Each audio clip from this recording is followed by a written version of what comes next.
Bismillahirrahmanirrahim warahmatullahi wabarakatuh. Alhamdulillah, alhamdulillahilladzi arsala rasulahu bil huda wa dinil haqq liyuzhirahu 'ala dini kulli wa kafa billahi syahida. Asyhadu an la ilaha illallah wahdahu la syarikalah wa asyhadu anna Muhammadan abduhu wa rasuluh la nabiyya ba'dah. Amma ba'du. Ikhwati iman, alhamdulillah, marilah kita senantiasa mengucapkan, mempraktekkan, dan terus meyakinkan setiap langkah-langkah kita dengan ucapan, dengan praktek puji dan syukur kepada Allah Subhanahu wa taala. Karena Allah Subhanahu wa taala telah melimpahkan nikmat dan kasih sayangnya kepada kita. Dan di antara nikmat dan kasih sayang itu ada dua nikmat yang sangat besar, yaitu nikmat iman dan nikmat Islam. Dengan iman kita tahu tujuan hidup kita. Dari mana kita berasal, apa yang harus kita lakukan, dan kemana kita akan kembali. Jadi kita tidak mengawang-awang bahwa kita semua berasal dari Allah Subhanahu wa taala. Tujuan hidup kita itu adalah beribadah. Sebagaimana Allah jelaskan di dalam surat Az-Zariyat ayat 56 yang insyaallah mafhum, semua kita telah menghafalnya. A'udzubillahi minasyaitonir rajim. Wa ma khalaqtul jinna wal insa illa liya'budun. Dan tiadalah aku ciptakan jin dan manusia itu kecuali untuk beribadah kepada aku. Karena ibadah adalah jalan ketaatan, jalan kedekatan kita kepada Allah Subhanahu wa taala. Dan bukti bahwa kita adalah makhluk yang diciptakan dengan penuh kasih sayang. Dengan Islam kita tahu, dalam menatap dan menapaki kehidupan ini, mana yang tidak boleh, mana yang boleh, mana yang baik, mana yang tidak baik. Maka di dalam Islam disebutkan al-halalu bayyin wal haramu bayyin. Halal itu jelas, haram itu jelas. Yang gak jelas ya kalau orang gak mau belajar, orang gak mau bertanya. Fas'alu ahli zikr in kuntum la ta'lamun, kata Allah. Maka berjinbah bertanya kepada ahli-ahli zikir, ahli-ahli Quran, jika kalian tidak mengetahui permasalahan hukum yang ada.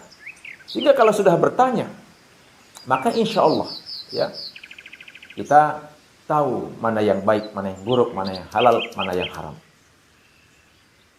Memang sebuah tantangan hari ini kalau kita melihat tontonan ya, channel-channel yang ada, itu kadang-kadang sangat marak dan kadang-kadang sulit dikonfirmasi.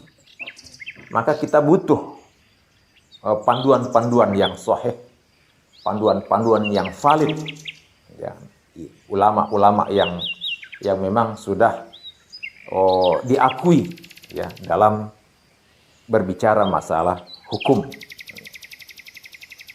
Kemudian salawat dan salam semoga senantiasa tercurah limpah kepada junjungan kita Nabi Muhammad sallallahu alaihi wasallam yang sudah menanti kita. Sudah menanti kita untuk memberikan syafaatnya. Tapi syaratnya adalah kita betul-betul mencintai beliau.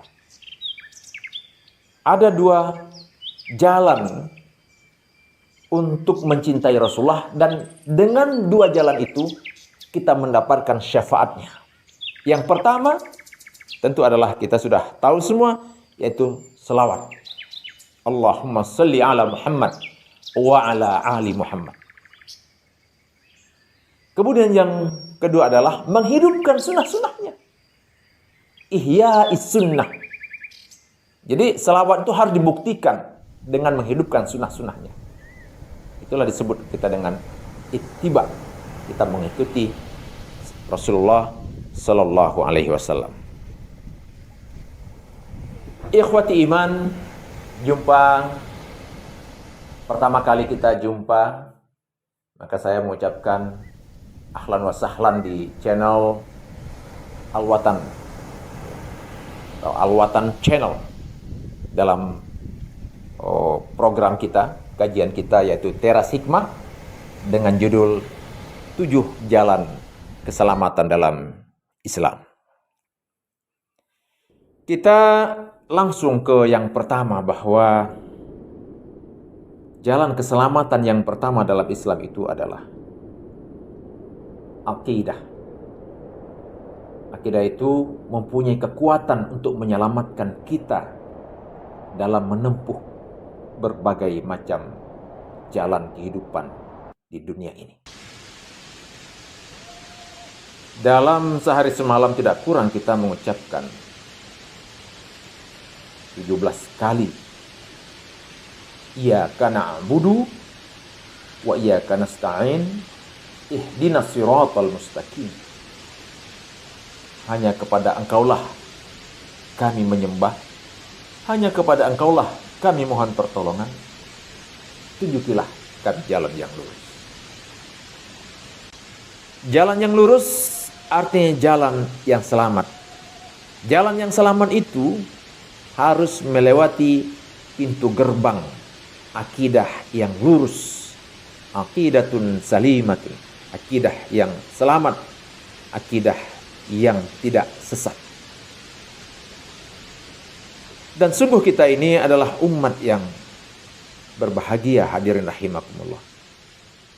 Umat yang mendapatkan kemuliaan, di mana Allah Subhanahu wa taala menjamin bahwa apa yang kita yakini sekarang ini, al-Islam, Allah mengatakan inna dina innallahil Islam. Sungguhnya agama di sisi Allah itu adalah agama Islam. Nabi mengatakan al-Islamu ya'lu wa la yu'la alaih. Ini cukup menjadi pegangan kita. Nah, dari mana kekuatan akidah itu? Akidah itu ya secara bahasa berasal dari bahasa Arab aqada ya'qudu aqidatan, yang artinya mengikat, mengadakan perjanjian. Para ulama mendefinisikan akidah sebagai sesuatu yang terikat. Arti lain tetapi semakna adalah bahwa akidah artinya juga kokoh, kuat dan erat dalam keyakinan mengesahkan Allah Subhanahu wa taala. Landasan akidah kita sudah jelas, Quran, Sunnah, yang di dalamnya ada rukun iman, ada rukun Islam, dan ada ihsan. Ya, 3 hal ini, 3 pilar ini, insya Allah, ya kalau kita betul-betul mengkajinya dengan baik, mengkajinya dengan sungguh-sungguh, itulah jalan kekuatan kita dalam menghadapi berbagai macam rintangan di dunia ini. Dalam berakidah yang lurus, artinya setiap mukmin wajib menjalankan perintah Allah dan mempercayai bahwa Allah itu tunggal tiada berbilang. Ada sebelum kata itu ada. Tiada awal dan tiada akhir. Mustahil beranak. Mustahil pula diperanakan. Sehingga antitesa kesyirikan itu adalah memunajatkan cinta dan pengabdian tertinggi kita hanya kepada Allah Subhanahu wa taala. Dan Allah dalam banyak ayatnya, Allah senantiasa memperingatkan umat Muhammad wabil khusus menjauhi dosa syirik. Sebab ini adalah dosa terbesar yang tidak akan Allah ampuni sampai orang itu bertobat. Dosa-dosa lain Allah jamin walaupun sebanyak buih di lautan. Jika dia datang kepada Allah dengan kesungguhan, taubatan nasuha, insya Allah Allah akan ampuni. Tapi dengan syarat, dia tidak boleh mensekutukan Allah Subhanahu wa taala. Dalam surat An-Nisa ayat 48, Allah Subhanahu wa taala memperingatkan kita semua. A'udzubillahi minasyaitonirrajim. Innallaha la yaghfiru an yushraka bihi wa yaghfiru ma duna dzalik liman yasha wa may yusyrik billahi faqad iftara itsman 'azima. Sesungguhnya Allah tidak akan mengampuni dosa bagi mereka yang mempersekutukannya, yaitu melakukan syirik membuat Tuhan tandingan, meyakini ada yang lebih hebat, lebih kuat, perkasa, pencipta selain Allah Subhanahu wa taala, maka dia syirik. Dan Allah mengampuni dosa selain syirik itu bagi siapa yang Dia kehendaki. Barang siapa yang mempersekutukan Allah, maka sungguh dia telah berbuat dosa yang besar. Ikhwati iman, kita barusan melaksanakan pemilihan umum. Ini sebuah tamsil saja, sebuah tamsil, bukan mempersamakan. Nanti memudahkan kita untuk memahami kemarahan Allah bagi orang yang melakukan kesyirikan. Di dalam pemilu kita umpama ini, kita menghabiskan, menggelontorkan tidak kurang 70 triliun lebih untuk memilih satu pemimpin. Kemudian dilakukanlah pemilihan. Adalah satu pemimpin terpilih. Sahlah dia jadi pemimpin setelah dia dilantik. Nah, setelah dia menjadi pemimpin, sudah dilantik, dia kemudian bekerja, melaksanakan tugas-tugas kenegaraannya, maka tiba-tiba ada orang lain mengatakan dirinya pemimpin dengan kewenangan yang sama. Bagaimana sikap pemimpin yang pertama? Saya sangat yakin orang yang kedua akan diperintahkan ditangkap. Ditangkap oleh aparat-aparatnya, dijatuhi hukuman. Kalau zaman rezim Orde Baru dulu ada undang-undang namanya undang-undang subversif. Kalau Anda melakukan perongrongan, mengganggu kewibawaan pemerintah, atau menyebarkan paham-paham yang dianggap bagi mereka bertentangan, maka ditangkap tanpa diadili, langsung ditangkap. Nah, sekarang kita bayangkan, Dia yang perkasa menciptakan segala apa yang ada, baik di langit, di bumi, dan apa saja di antara keduanya, yang menghidupkan, mematikan, memberi segala apa yang ada, Maha mengetahui yang zahir maupun yang batin. Lalu ada manusia dengan tiada merasa bersalah menyekutukannya dengan benda remeh-temeh, seakan benda-benda itu seperti kayu, batu, makhluk mitologi yang belum pernah terlihat wujudnya bisa memberikan rezeki, dan memudaratkan dengan pendahuluan melakukan peribadatan kepada benda atau makhluk tersebut. Dia beraneka macam caranya kadang-kadang. Ikhwati iman, inti jalan keselamatan akidah adalah tidak menyekutukannya. Itu intinya. Selanjutnya adalah mentaati apa yang diperintahkan dan menjauhi apa yang dilarang. Jalan inilah yang disebut dengan jalan ketakwaan. Al-imtisalul awamir wajtinabu nawahi. Ya, kita menjalankan apa yang diperintah dan menjauhi apa yang dilarang. Bagi mereka yang menjaga kelurusan akidahnya dan menghiasinya dengan ketakwaan, mereka mendapatkan kemudahan dalam hidup mereka. Itu jaminan Allah. Sekalipun didera dengan berbagai ujian, mereka diberikan jawaban yang kadang tiada diduga dari mana datangnya. Jaminan Allah itu termaktub di dalam Quran surat At-Talaq ayat 2. Kemudian dilanjutkan pada At-Talaq ayat 3, di mana Allah menyatakan bahwa wa man yattaqillah yaj'al lahu makhraja wa yarzuqhu min haitsu la yahtasib wa man yatawakkal 'ala Allah fa huwa hasbuh innallaha balighu amri qad ja'alallahu likulli syai'in qadra. Yang artinya demikian, barang siapa bertakwa kepada Allah, niscaya Allah akan membukakan jalan keluar baginya, dan Dia memberinya rezeki dari arah yang tidak disangka-sangkanya. Dan barang siapa bertawakal kepada Allah, niscaya Allah akan mencukupkan keperluannya. Sesungguhnya Allah melaksanakan urusannya. Sungguh Allah telah mengadakan ketentuan bagi setiap sesuatu. Jadi nggak ada yang kita takutkan. Jaminan takwa itulah jaminan jalan keluar dalam kehidupan kita dalam keadaan apapun. Dalam memaknai takwa, Imam Ali bin Abi Thalib membantu kita untuk lebih memaknainya, mempermudah bagi kita untuk memaknai takwa dengan penjelasan beliau sebagai berikut. Qala Imam Ali, at-taqwa al-khaufu minal jalil. Jadi takwa itu adalah menyematkan rasa takut kita. Takut apanya? Takut akan kemarahannya, takut akan siksanya itu. Bahwa kita mencintai Allah wajib dan kita mendekat wajib. Ya, salah satu makna takwa itu adalah berlindung, mendekat. Juga takut. Ya, takut akan siksanya. Al-khaufu minal jalil. Yang kedua adalah wal amalu bitanzil, wal amalu bitanzil. Di mana kita dalam beramal selalu berpedoman. Jadi kita punya namanya way of life, pegangan hidup kita. Kita punya kompas, kita punya panduan sehingga kita tahu mana jalan yang sesat, mana jalan yang lurus. Ketika kita mengatakan ihdinas siratal mustaqim, maka kita cari. Ya, petunjuknya kita cari agar ihdinas siratal mustaqim itu pas. Kemudian adalah waridha bil qalil. Ridha walaupun sedikit. Karena di dalam Islam, dalam mencari rezeki, itu panduannya adalah berkah. Panduannya adalah kehalalan yang mengandung keberkahan. Maka walaupun sedikit, dia akan menyelamatkan. Walaupun sedikit itu banyak, tetapi tidak mempunyai unsur kehalalan, kebaikan, halalun thayyibun, kemudian dia di situ mengandung keharaman, ya, atau banyak subhat, maka dia akan mencelakakan sang empunya harta. Apa itu berkah?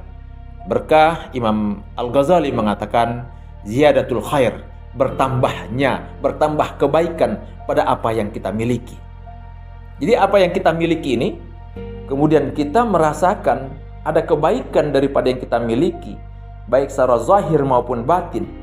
Ya, artinya kita menjadi tenang dengan barang yang kita miliki, atau anak yang kita miliki, atau istri-istri yang kita miliki, itu membuat kita menjadi tenang. Perhatikan bahwa di situ sudah ada keberkahan. Tapi kalau yang kita miliki ini kemudian justru membuat kita menjadi gelisah, membuat kita tidak tenang, membuat kita jadi stres, maka perhatikan juga bahwa di situ keberkahan sudah mulai menjauh.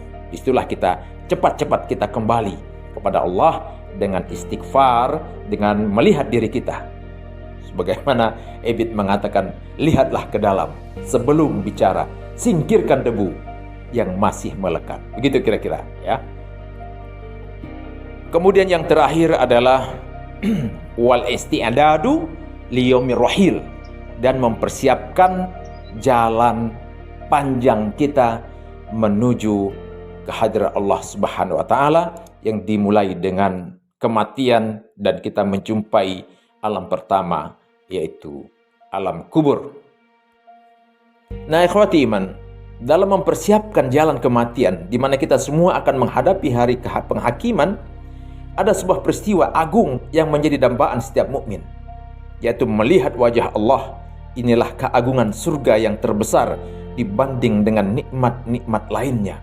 Apakah itu tentang nikmat buah-buahan, nikmat bidadari, tentang kolam susu, kolam madu, kolam khamar, semuanya dibanding dengan nikmat ini tidaklah bisa dibandingkan. Dan ini termaktub di dalam surah Al-Qiyamah ayat 22-23. A'udzubillahi minasyaitonirrajim. Wujuhun yawma idin nadhirah ila rabbiha nazirah. Yang artinya adalah, wahai orang-orang mukmin, pada hari itu, wajah orang-orang mukmin pada hari itu di surga berseri-seri karena memandang wajah Tuhannya. Ikhwati iman, kita sering melihat bagaimana tingkah pola orang yang mengidolakan, ya, orang yang mengidolakan artis apa segala itu. Ketika dia jumpa, itu kadang-kadang yang saya lihat ya, kadang-kadang itu mereka kadang-kadang lupa diri itu. Ya, ketika jumpa fans mereka, jumpa artis mereka, itu di dunia, nikmat di dunia saya sudah begitu dia. Saya ingin membandingkan seperti nikmat dunia dan nikmat akhirat itu adalah ketika Kita pergi ke tengah samudra, kita celupkan jari kita. Nah, dari jari kita itu kita angkat, kemudian menetes 1-2 tetesan air yang melekat pada jari kita itu jatuh ke samudra itu. Itulah perbandingan nikmat dunia dan nikmat akhirat. Tetesan itu dunia dan samudra seluruhnya yang seakan tiada bertepi, itulah nikmat Allah Subhanahu wa taala. Namun sekali lagi, segala sesuatu harus bersyarat. Begitu juga kalau kita ingin berjumpa dengan Allah Subhanahu wa taala. Apa syaratnya? Syaratnya ada 2. Jadi dalam surah Al-Kahfi ayat 110, Allah Subhanahu wa taala berfirman, "Faman kana yarju liqa'a rabbih faly'amal 'amalan shalihan wa la yusyrik bi ibadati rabbih ahada."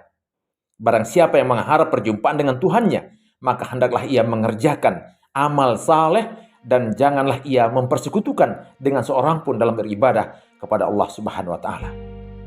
Dalam sebuah hadis, Rasulullah SAW menjamin hambanya yang tidak pernah mensekutukan Allah, lalu hendak menjelang azalnya, lidahnya berucap kalimat tauhid, maka surga menantinya. Itu kata Rasul. Mungkin ada yang berujar, kok mudah sekali ya masuk surga? Ya sebenarnya mudah. Ya. Bagi mereka yang beristiqomah mengesahkan Allah itu mudah.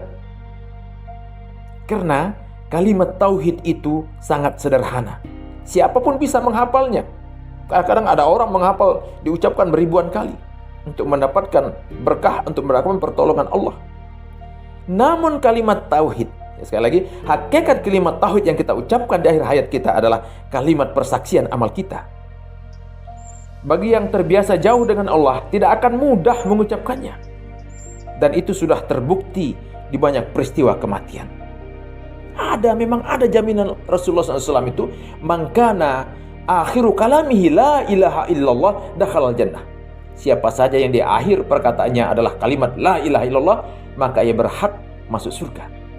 Semoga kita semua Allah mudahkan beramal soleh, bisa berjumpa dengan Allah yang didahului dengan kita izin Allah mengucapkan la ilaha illallah di akhir kehidupan kita.